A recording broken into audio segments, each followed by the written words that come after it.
বন্ধুরা এই দেখো আমার পাশে দাঁড় করিয়ে দিয়েছি ব্যাটাকে। আর কেন দাঁড় করিয়েছি তারও কারণটা শোনো। আজকে আমি বললাম না তোমাদেরকে যে প্রচণ্ড বৃষ্টি পড়ছিল, ঠিক আছে? আমি জানি না ভিডিওটা আজকে দেবো না কালকে সকালে দেবো, যখনই দেবো না কেন আজকে মানে বুধবার দিন রাত্রেবেলা 7:30 নাগাদ প্রচণ্ড বৃষ্টি পড়ছিল। তো বেচারা ভিজে ভিজে ব্যাগ ফ্যাগ পুরো ল্যাপটপের ব্যাগ ফ্যাগ পুরো ভিজে গেছে, ঠিক আছে? ও বাড়ি এসেছে। তো আমি ওকে বললাম, এমা তুমি দেখছি যে হাতের মধ্যে না তোমার একটা এত বড় 5 কেজির আটার ব্যাগ নিয়ে ছুটতে ছুটতে বাড়ি এসেছে। তা আমি বললাম যে আটা নিয়ে এলে আর তুমি নিয়ে এলে না, আজকে একটু চপটপ আনতে পারতে তাহলে কত ভালো হতো, বেশ বৃষ্টির মধ্যে চপটপ খেতে ভালো লাগে।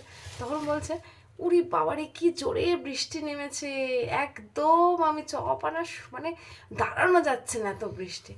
কিন্তু ও আটা শেষ হয়ে গেছিলো। দুদিন গরমের জন্য আমি রুটি করিনি, ঠিক আছে? আটা শেষ হয়ে গেছে বলে আটা নিয়ে ছুটে ছুটে এসেছে যে আজকে ওয়েদার ভালো আছে রুটি খাবো, কিন্তু ও চপ আনতে পারেনি। আবার ওকে দিয়ে ওই জন্য আমরা দুজনে মিলে আজকে তো দেখলে যে ভিডিওটা হয়তো যাবে কালকে, যে পেঁয়াজি ভেজে আমরাই করে খেয়েছি।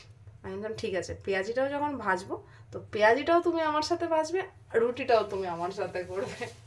আচ্ছা কে বলো তো এরকম আছে, মানে এত রুটি খেতে কে ভালোবাসে?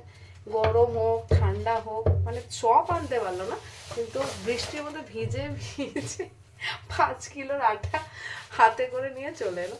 এরকম লোক কোথায় আছে, মানে কি বলবো বন্ধুরা, একেবারে হার জানাই।